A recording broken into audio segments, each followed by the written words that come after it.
ಗರಿ ಗರಿಯಾದ ನಿಪ್ಪಟ್ಟು ಮಾಡಲು ಬೇಕಾಗುವ ಸಾಮಾನು 2 ಗ್ಲಾಸ್ ಅಕ್ಕಿ ಹಿಟ್ಟು, 2 ಗ್ಲಾಸ್ ಅಕ್ಕಿ ಹಿಟ್ಟು, ಅರ್ಧ ಗ್ಲಾಸ್ ಮೈದಾ ಹಿಟ್ಟು. ನಾವು ಅಕ್ಕಿ ಹಿಟ್ಟು ಅಳೆದ್ರಲ್ಲ ಅದೇ ಗ್ಲಾಸಲ್ಲಿ 1 ಗ್ಲಾಸ್ ಕಡಲೆ ಬೀಜ ಹಾಕ್ಕೊಂಡು ಹುರಿಬೇಕು.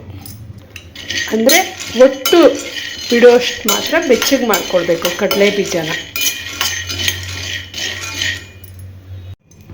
ನೋಡ್ರಿ ಒಟ್ಟು ಬಿಡ್ತಾ ಇದೆ. ಈಗ ಸಾಕಿಷ್ಟು ಮಾತ್ರ ಆದರೆ ಅರ್ಧ ಗ್ಲಾಸು ಕಡಲೆಪಪ್ಪು. ಇದು ಸುಮ್ಮನೆ ಬೆಚ್ಚಗೆ ಮಾಡ್ಕೋಬೇಕು, ಜಾಸ್ತಿ ಬಿಸಿ ಮಾಡಬಾರ್ದು, ಸ್ವಲ್ಪ ಬೆಚ್ಚಗೆ ಮಾಡ್ಕೋಬೇಕು. ಕಡಲೆ ಬೀಜನ ಈ ಬ್ಯಾಗಲ್ಲಿ ಹಾಕಿದ್ದೀನಿ. ಇದರಲ್ಲಿ ಹಾಕಿ ಒಟ್ಟು ಬಿಡಿಸ್ಕೋಬೇಕು. ಹೀಗೆ ಕುಟ್ಟಿ 1-2 ಸಾರಿ ಹೊಡೆದು ಒಟ್ಟು ಬಿಡಿಸ್ಕೋಬೇಕು. ಪೂರ್ತಿಯಾಗಿ ಏನು ಒಟ್ಟು ಬಿಡಬೇಕು ಅಂತಿಲ್ಲ, ಸುಮಾರಾಗಿ ಎಲ್ಲ ಒಟ್ಟು ಬಿಟ್ಟರೆ ಆಯಿತು. ಈಗ ಇದನ್ನು ತರಿಯಾಗಿ ಮಿಕ್ಸಿಗೆ ಹಾಕಿ ಓಡಿಸ್ಕೋಬೇಕು. ಇದು ಒಟ್ಟು ತೆಗೆದು ಕ್ಲೀನ್ ಮಾಡ್ಕೊಂಡಿದ್ದೀನಿ. ಬೆಚ್ಚಗೆ ಮಾಡಿರೋ ಕಡಲೆಪಪ್ಪು ಮತ್ತು ಕಡಲೆ ಬೀಜ, ಒಟ್ಟು ತೆಕ್ಕೊಂಡಿರೋ ಕಡಲೆ ಬೀಜ 2 ಸೇರಿ ಮಿಕ್ಸಿಗೆ ಹಾಕಬೇಕು. ಕಡಲೆ ಬೀಜ ಮತ್ತು ಕಡಲೆಪಪ್ಪು ಎರಡನ್ನೂ ತರಿಯಾಗಿ ಮಿಕ್ಸಿಗೆ ಹಾಕ್ಕೋಬೇಕು. ಇದು ಸಣ್ಣ ಸಣ್ಣ ನುಚ್ಚು ಥರ ಇದೆ. ಇದು ನಿಪ್ಪಟ್ಟಿಗೆ ಉಳಿದ ಸಾಮಾನು: ಕೊತ್ತಂಬರಿ ಸೊಪ್ಪು 1 ಹಿಡಿ, ಕರಿಬೇವಿನ ಸೊಪ್ಪು 1 ಹಿಡಿ, ಎಳ್ಳು 1 ಹಿಡಿ ಅಥವಾ 1/4 ಹಿಡಿ, ಮತ್ತು ಒಣಮೆಣಸಿನ್ಕಾಯಿ. ನಾನು ಆ ಒಣಮೆಣಸಿನ್ಕಾಯಿ ಪುಡಿನ 3 ಸ್ಪೂನ್ ಇಟ್ಟಿದ್ದೀನಿ. ಇದಕ್ಕೆ ಬೇಕಾದರೆ ಹಸಿಮೆಣಸಿನ್ಕಾಯಿ ಹಾಕ್ಕೋಬೋದು. ಖಾರ ಅವ್ರವ್ರ ಇಷ್ಟ, ಕಡಿಮೆ ಬೇಕಾದರೂ ಹಾಕ್ಕೋಬೋದು, ಜಾಸ್ತಿ ಬೇಕಾದರೂ ಹಾಕ್ಕೋಬೋದು. ಎಣ್ಣೆ 1 ಸೊಲ್ಗೆಗಿಂತ ಕಡಿಮೆ ಇದೆ. ಈಗ ಕೊತ್ತಂಬರಿ ಸೊಪ್ಪನ್ನ ಮತ್ತು ಕರಿಬೇವಿನ ಸೊಪ್ಪನ್ನ ಸಣ್ಣದಾಗಿ ಹಚ್ಕೊಳ್ಬೇಕು. ಅಕ್ಕಿ ಹಿಟ್ಟು ಹಾಗೂ ಮೈದಾ ಹಿಟ್ಟು ಮಿಶ್ರಣ ಮಾಡಿರೋವಂಥ ಇದಕ್ಕೆ ನಾನೀಗ ನುಚ್ಚು ಥರ ಮಾಡ್ಕೊಂಡಿರೋವಂಥ ಇದನ್ನು ಕಡಲೆ ಬೀಜ ಮತ್ತು ಕಡಲೆಪಪ್ಪು ಪುಡಿನ ಹಾಕಿ ಬೆರೆಸ್ತೀನಿ. ನೀವು ಬೇಕಾದರೆ ಇದನ್ನು ಕಡಲೆ ಬೀಜ ಮತ್ತು ಕಡಲೆಪಪ್ಪು ತರಿನೂ ಮಾಡ್ಕೋಬೋದು, ಅಂದರೆ ಹೋಳು ಥರನೂ ಮಾಡ್ಕೋಬೋದು. ನಾನು ಬಾಣಲಿನಲ್ಲಿ ಬಿಟ್ಕೊಂಡು ಬಿಡುತ್ತೆ ಅಂತ ನುಚ್ಚು ಥರ ಮಾಡ್ಕೊಂಡಿದ್ದೀನಿ.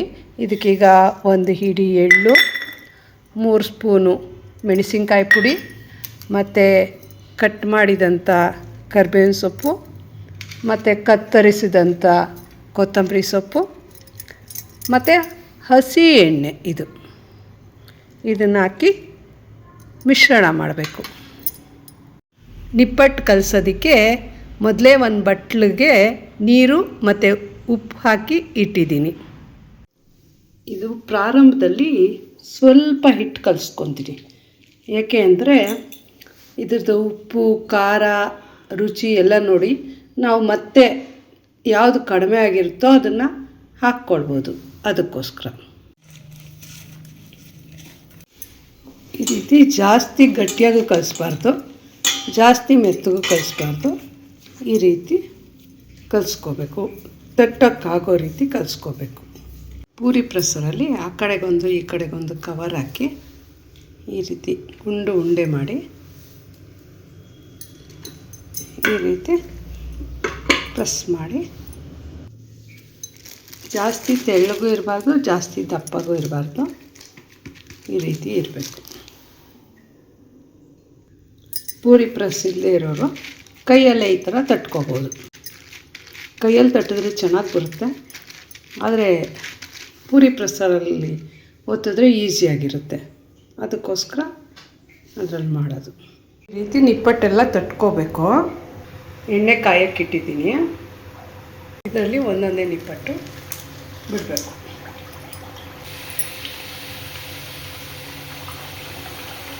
ಇದರಲ್ಲಿ 7 ನಿಪ್ಪಟ್ಟು ಬಿಟ್ಟಿದ್ದೀನಿ. ಸ್ವಲ್ಪ ಬೆಂದ ಮೇಲೆ ಇದನ್ನೆಲ್ಲ ತಿರುವಾಕಬೇಕು.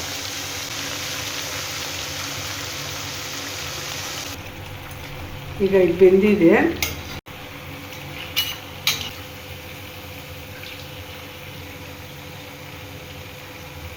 ಈ ರೀತಿ ತೂತುಗಳು ಬಟ್ಟಲಲ್ಲಿ ತೆಗೆದಿಟ್ಕೊಳ್ಬೇಕು. ಎಲ್ಲ ಎಣ್ಣೆ ಎಲ್ಲ ಸೋರ್ಕೊಳ್ಳುತ್ತೆ.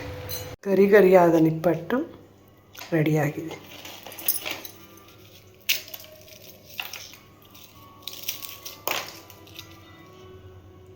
ಪಡಿ ಸೊಲ್ಗೆ ಹಿಟ್ಟಿಗೆ 60 ರಿಂದ 70 ನಿಪ್ಪಟ್ಟಾಗುತ್ತೆ.